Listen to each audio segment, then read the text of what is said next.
에베소서 강의 15번째 시간입니다.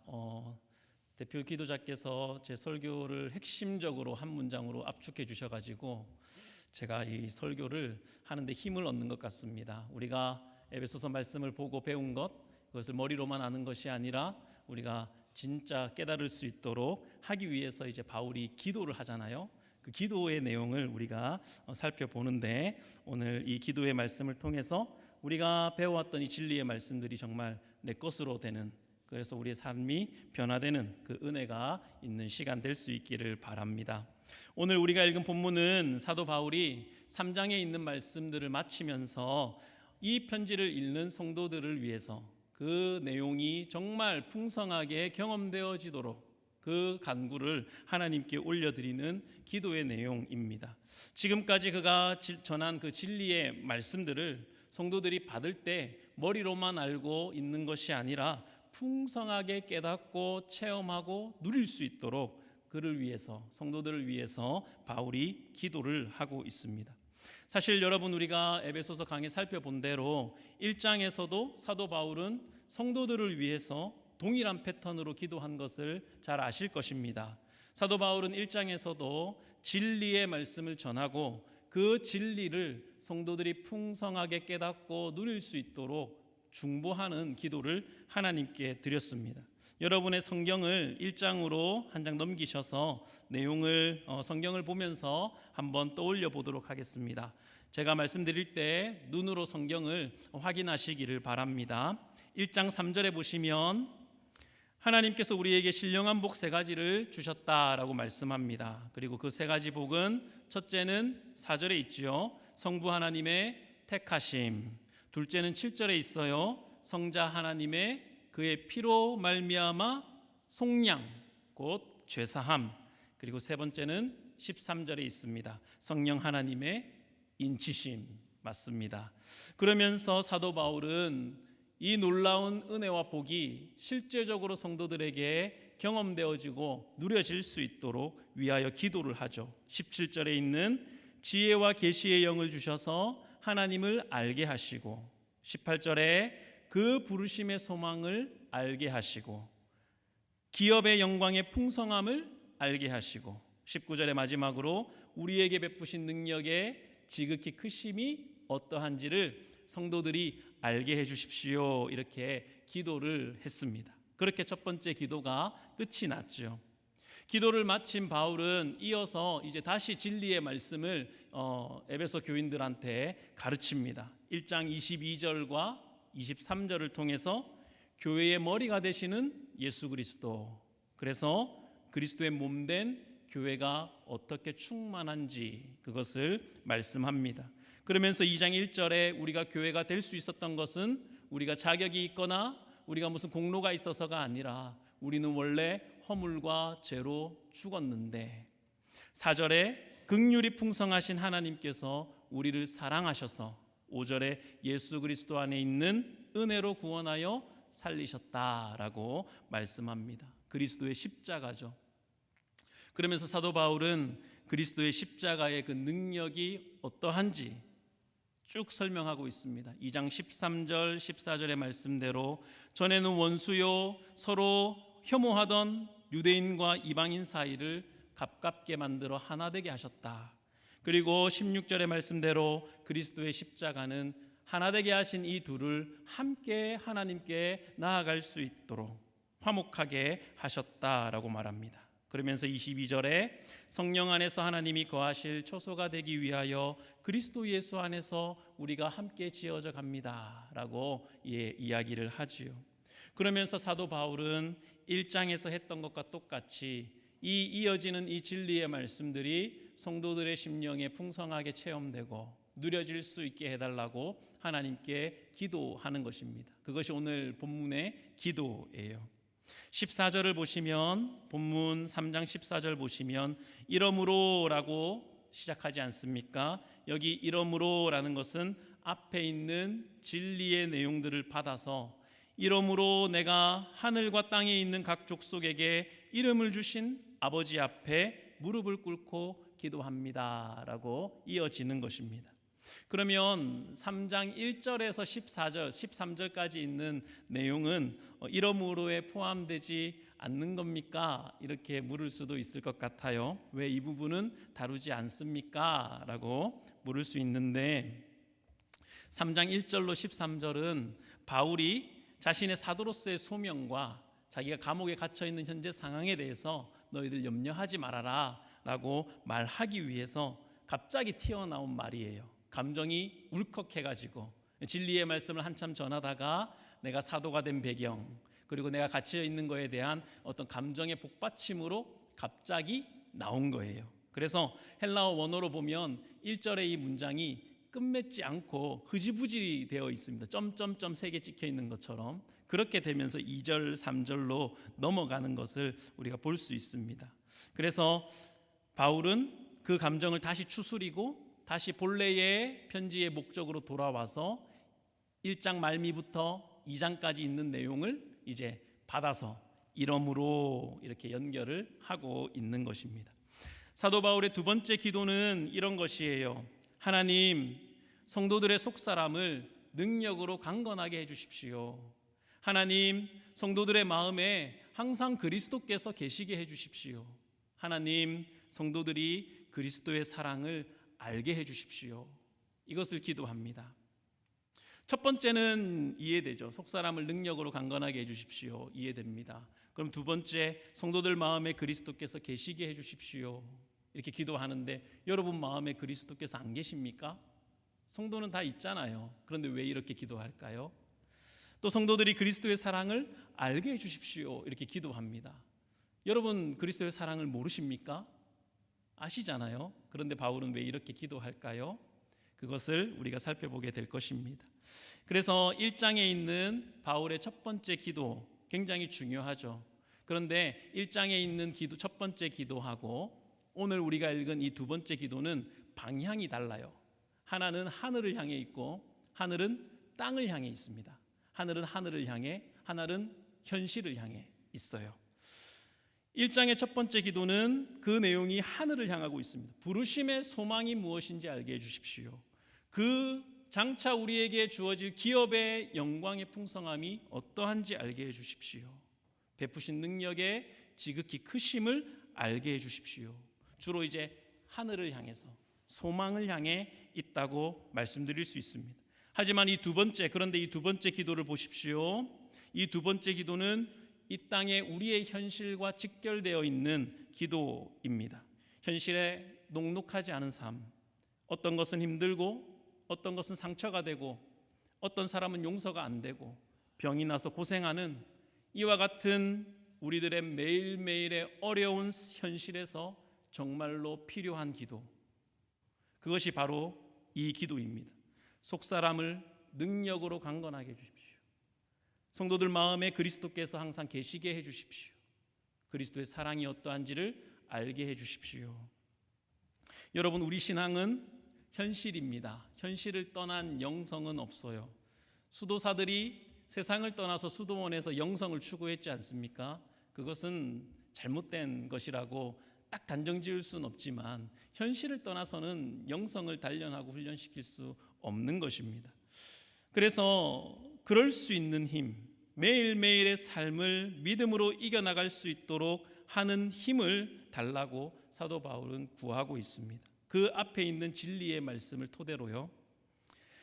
속사람을 능력으로 강건하게 해주십시오. 항상 그리스도께서 성도들 마음에 계시게 해주십시오. 이 현실 속에서 나를 향하신 그리스도의 사랑을 늘 잊지 않고 알게 해주십시오. 하나님, 그래야 이 땅에서 우리가 이길 수 있습니다 라고 기도하는 거예요. 그러면서 이제 현실의 문제를 다루는 4장과 5장과 6장으로 자연스럽게 넘어가죠. 그래서 여러분 4장과 5장 6장의 내용을 아시는 분들은 이 기도가 이후에 있는 말씀들을 여는 전개하는 포문이구나 라고 알게 될 것입니다. 이제 기도의 내용을 살펴보겠습니다. 오늘 다 살펴보지는 못할 텐데 기도의 중요성 그리고 오늘 바울의 기도의 핵심 한 가지를 살펴보겠습니다. 다시 여러분 14절과 15절 봅시다. 이러므로 내가 하늘과 땅에 있는 각 족속에게 이름을 주신 아버지 앞에 무릎을 꿇고 비노니라고 합니다. 여기서 하늘은 죽은 성도들을 의미하고요, 땅은 지금 살아있는 성도들을 의미합니다. 하늘과 땅에 있는 각 족속에게, 하늘에 무슨 민족 족속이 있겠습니까? 죽은 성도들을 이야기하죠. 각 족속, 구원받은 성도들인데 유대인, 헬라인, 이방인 모두를 의미하는 것입니다. 그들에게 이름을 주셨다라고 해요. 이름을 주셨다는 것은 구원하셨다, 자기 백성 자녀 삼으셨다라는 의미입니다. 그러므로 하나님께서 자기의 이름을 주신 하늘과 땅에 있는 각 족속들을 위해서 기도합니다. 여러분, 자기 이름을 주신 하늘과 땅에 있는 각 족속, 이 긴 이 문장을 에베소서에 있는 한 단어로 표현한다면 뭐가 될까요? 교회입니다. 교회의 이름을 주신 아버지 앞에 바울이 무릎을 꿇고 기도하는 거예요. 이것은, 이 무릎을 꿇고 기도한다는 것은 사도 바울의 간절함, 그리고 하나님 앞에서의 겸손, 그것을 의미하는 것입니다. 그래서 기도는 언제나 무릎 꿇고 해야 된다, 이렇게 생각하시면 안 돼요. 그런 뜻이 아니에요. 유대인들은 원래 서서 기도했습니다. 기도 중에서 가장 중요한 기도를 뜻하는 그 유대인들의 기도는 아미다라는 히브리어인데 이 아미다라는 뜻이 서 있다라는 뜻이에요. 기도는 원래 그들은 서서 했어요. 종이 주인 앞에 서 있는 것, 그렇죠? 또 신하들이 왕 앞에 부복해서 서 있는 자세, 그것을 의미합니다. 여러분, 한나의 기도를 잘 아실 텐데, 한나의 기도는 잘 알지만 한나가 서서 기도했다는 것은 또 잘 모르실 거예요. 한나가 서서 기도했습니다. 그런가 하면 솔로몬이나 다니엘은 무릎을 꿇고 기도했죠. 성전을 봉헌할 때 솔로몬은 무릎 꿇고 기도했어요. 다니엘도 하루에 3번 무릎 꿇고 고향을 향해서 기도했죠. 엘리야는 무릎 사이에 얼굴을 넣고 기도했다라는 기록이 있습니다. 열왕기상 18장에 보면요, 제가 어릴 때 그 엘리야의 기도를 읽다가 실제로 한번 해봤어요. 그게 되는지 무릎과 무릎 사이에 얼굴을 넣어봤습니다. 이번에 설교를 쓰면서 제가 그걸 또 해봤을까요? 안 해봤을까요? 사무실에서 설교를 쓰다가 40년이 지나 어른이 된 그 소년이 다시 해봤습니다. 일단 무릎 사이로 얼굴을 넣기에는 제 다리가 짧다는 것을 알았고요, 그리고 이제는 배가 나와서 잘 안 된다는 사실을 깨달았습니다. 여러분, 상상하지 마시기 바랍니다. 바울은 이 편지를 쓰다 말고 무릎을 꿇고 간절한 마음으로 성도들을 위해서 하나님께 기도합니다. 그런데 여러분, 그 기도하는 장소가 어디인가요? 어디인지 아십니까? 감옥. 감옥에서 기도했습니다. 죄수의 신분으로 갇힌 상태에서 그는 기도를 했습니다. 어딘가를 가서 설교를 하거나 신방을 할 수 없는 상태. 그런데 마귀는 그의 몸을 제어하고 가둘 수는 있었어도 그의 기도는 막을 수 없었다라는 것입니다. 로이드 존스 목사님은 이렇게 표현하세요. 마귀는 그를 감옥에 가두고 문을 잠그고 몸을 묶을 수 있었지만 하나님으로 향하는 신자의 마음은 가로막을 수가 없었다라고 표현합니다. 여러분, 이 사실이 여러분에게 큰 위로가 되기를 바랍니다. 큰 위로가 될 수 있기를 바랍니다. 우리는 병이 나고 몸이 아프고 운전도 어려울 때가 오지만, 그래서 오늘도 교회에 나오지 못한 성도님들이 계시지만 나에게는 기도가 있기 때문에 그것들이 결코 나를 감옥 살게 할 수 없다고 이렇게 말할 수 있는 그런 믿음이 있기를 축복합니다. 바울은 외적으로는 갇혀 있었지만 기도할 힘이 있었습니다. 누군가가 여러분의 입술을 막아도 영으로 기도할 수 있는 거죠. 어떠한 상황 속에서도, 어떤 조건에서도 항상 기도는 살아있고 아무것도 우리의 기도를 방해할 수 없는 것입니다. 우리의 기도를 방해하는 것은 우리 자신이에요. 사실 우리 마음, 우리의 마음의 낙심, 우리의 마음의 어려움, 이것이 기도를 방해하지 결코 다른 것이 우리의 기도를 막지 못하는 것입니다.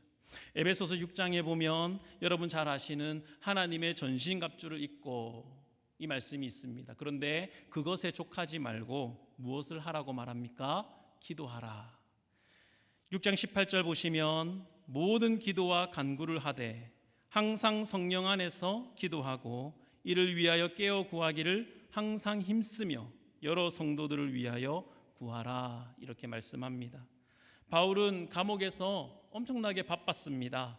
제가 만약에 바울이었다면 평생을 돌아다니면 설교하고 전도하고 성경을 가르치던 내가 이제 이렇게 허무하게 감옥에 갇혔으니 할 수 있는 것이 아무것도 없다, 이렇게 생각했을 텐데 바울은 그렇지 않았습니다.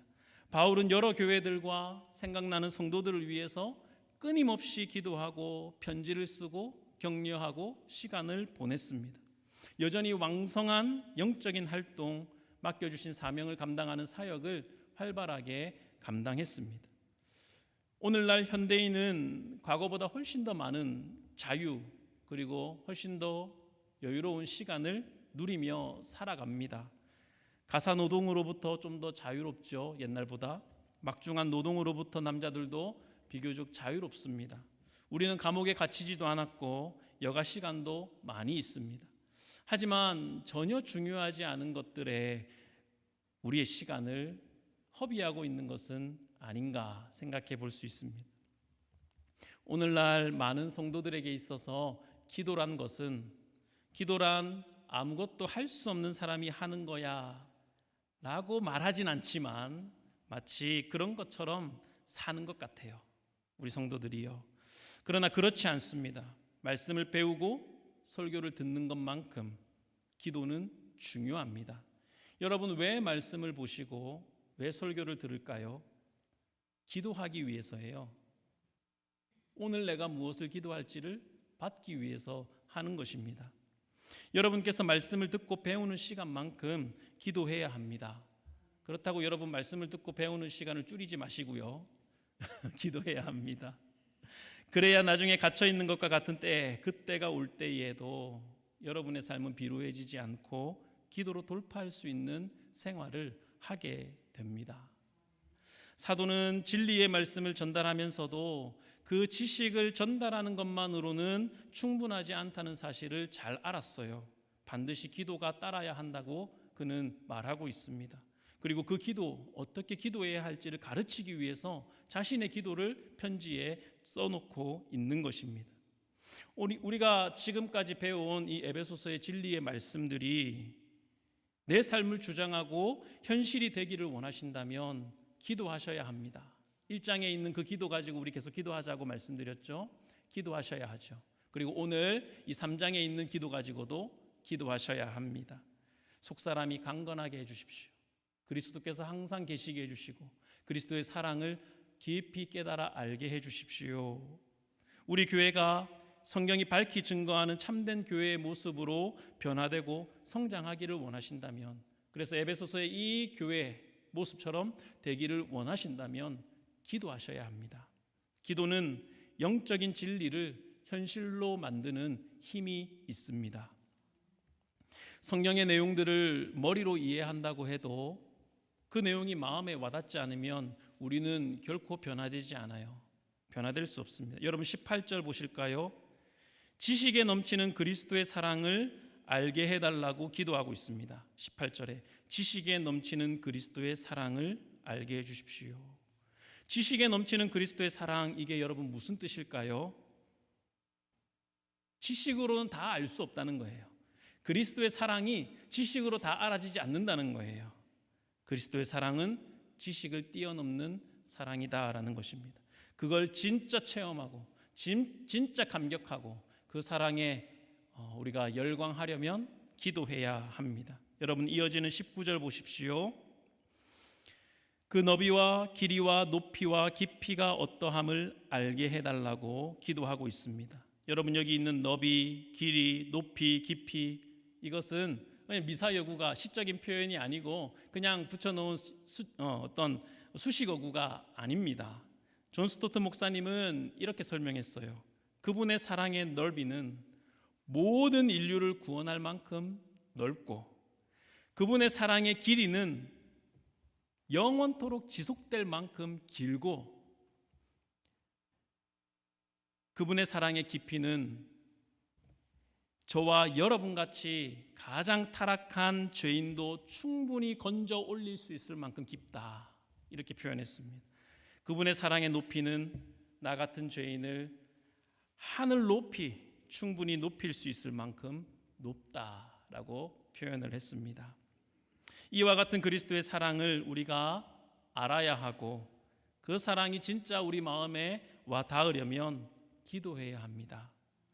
제가 종종 말씀드렸던 성령으로 하나님의 사랑이 넘치도록 부어졌던 저의 경험, 그 경험을 했을 때 저는 이미 목사였는데요, 그런 경험을 그때 처음 했어요. 간절히 기도하면서 하나님, 지금이 아니면 안 됩니다. 바로 지금 어영부영 또 넘어가지 마시고 지금 제게 확신 주십시오. 그 기도를 통해서 하나님의 사랑이 넘치도록 부어지는 것을 경험했습니다. 지금 우리에게 필요한 것은 기도입니다. 그리고 여러분, 기도를 부탁하십시오. 사도 바울도, 위대한 하나님의 사람인 바울도 다른 사람들의 기도를 크게 의지했습니다. 바울은 고린도 교회와 빌립보 교회 성도들에게 자신을 위하여 기도해 달라고 겸손하게 부탁했어요. 에베소 교인들에게도 이 편지를 쓰면서 말미에 자신을 위해서 기도해 달라고 요청합니다. 6장 19절 보시면, 에베소서 6장 19절, 또 나를 위하여 구할 것은 내게 말씀을 주사 나로 입을 열어 복음의 비밀을 담대히 알리게 하옵소서, 이렇게 기도해 달라고 부탁을 했습니다. 위대한 사도 바울도 다른 사람의 기도에 의지했어요. 우리 안에 서로가 서로의 기도를 부탁하고 나누고 기도하는 그런 복된, 그런 은혜로운 일들이 풍성하게 일어나기를 원합니다. 서로가 서로에게 기도를 부탁하는 사이가 형성되기를, 만들어지기를 축복합니다. 아내가 한국에 갔을 때 한참 그 시간이 지나고 힘들었는데 애들이 아빠 생일 선물로 뭐 해줄까 이렇게 저한테 묻는 거예요. 그래서 제가 애들한테 야, 평생 생일 선물 안 해줘도 좋으니까 하루에 1분 아빠를 위해서 기도해 달라, 이렇게 말했습니다. 그랬더니 애들 반응이 어땠을까요? 겨우 그것쯤이야, 이런 반응이었어요. 얼마든지 해줄 수 있다고. 그러고 며칠 지나고 일주일, 한 달 지나고 제가 점검해 보잖아요. 그게 정말로 어렵구나라는 것을 그 애들이 깨닫게 되더라고요. 이게 쉬운 일이 아니구나, 제가 가끔 확인을 합니다. 그리고 제 애들이 자꾸 이제 생일이 다가오니까 이제 기도해 주겠다는 말은 안 하고 생일 선물 뭐 해줄까를 다시 물어보는 거예요. 그게 어려운지. 기도밖에 없습니다. 기도를 부탁하는 사이가 되어야 합니다. 세월이 지나갈수록 우리가 의지할 것이 그리스도밖에 없습니다. 의지한다는 것은 기도한다는 것이에요. 우리 교회는 서로가 서로를 위해서 기도하고 또 기도를 부탁하는 공동체가 되기를 축복합니다. 하나님은 반드시 우리의 기도를 듣고 응답해 주십니다. 하나님은 여러분의 전능하신 아버지시기 때문에 그렇습니다. 사도 바울은 이름을 주신 누구에게? 아버지께 기도합니다. 우리도 우리에게 이름을 주신 하나님 아버지께 기도하는 거예요. 공책에 와니꺼라고 쓰듯이 이름을 주셨다는 것은 하나님의 소유라는 의미입니다. 또 하나님의 임재, 우리와 함께하고 계신다라는 것을 의미합니다. 마지막으로 이름을 주셨다는 것은 호적의 아들을 이름 올려서 이렇게 올리듯이 내가 너를 자녀 삼았다, 내가 너와 함께하겠다, 버리지 않는다라고 말씀하시는 거예요. 그렇게 하나님은 당신의 이름을 우리에게 두셨습니다. 우리에게 당신의 이름을 두신 하나님은 시편 23편 3절 말씀처럼 내 영혼을 소생시키시고 자기 이름을 위하여 우리를 의의 길로 인도하십니다. 뿐만 아니라 예수 그리스도의 이름을 우리에게 주셨죠. 요한복음 14장 13절과 14절, 너희가 내 이름으로 무엇을 구하든지 내가 행하리니 이는 아버지로 하여금 아들로 말미암아 영광을 받으시게 하려 함이라. 내 이름으로 무엇이든지 내게 구하면 내가 행하리라 라고 말씀하십니다. 하나님은 그 영광스러운 이름을 우리에게 두시고 우리에게 주신 자신의 이름을 위하여 우리를 의의 길로 영광의 길로 인도하시기를 기뻐하시는 하나님이심을 믿으시기 바랍니다. 하나님은 저와 여러분의 기도에 넘치도록 응답해 주실 거예요. 오늘 3장 20절 말씀 보십시오. 하나님께서 약속하셨습니다. 우리 가운데서 역사하시는 능력대로 우리가 구하거나 생각하는 모든 것에 더 넘치도록 능히 하실 이에게, 이분이 바로 저와 여러분의 아버지 되심을 믿으시기 바랍니다. 그분께 21절 교회 안에서와 그리스도 예수 안에서 영광이 대대로 영원무궁하기를 원하노라. 사도 바울이 이렇게 찬양하며 마치고 있습니다. 우리도 사도 바울의 이 기도를 본받아서 하나님, 저의 속사람의 능력 강건하게 해주십시오. 하나님, 예수 그리스도께서 항상 내 마음에 계시게 해주십시오. 하나님, 지식에 넘치는 그리스도의 사랑, 지식으로 다 알 수 없는 그리스도의 사랑을 내 심령에 경험하고 체험하고 느낌으로 말미암아 그리스도의 사랑을 알게 해주십시오. 그래서 모든 간구하는 것보다 능히 넘치도록 더하실 하나님의 놀라운 역사와 은혜를 경험하는 신앙생활, 그런 우리 주님의 교회가 되게 해주십시오 라고 기도할 수 있는 저와 여러분 다 될 수 있기를 주님의 이름으로 축원합니다.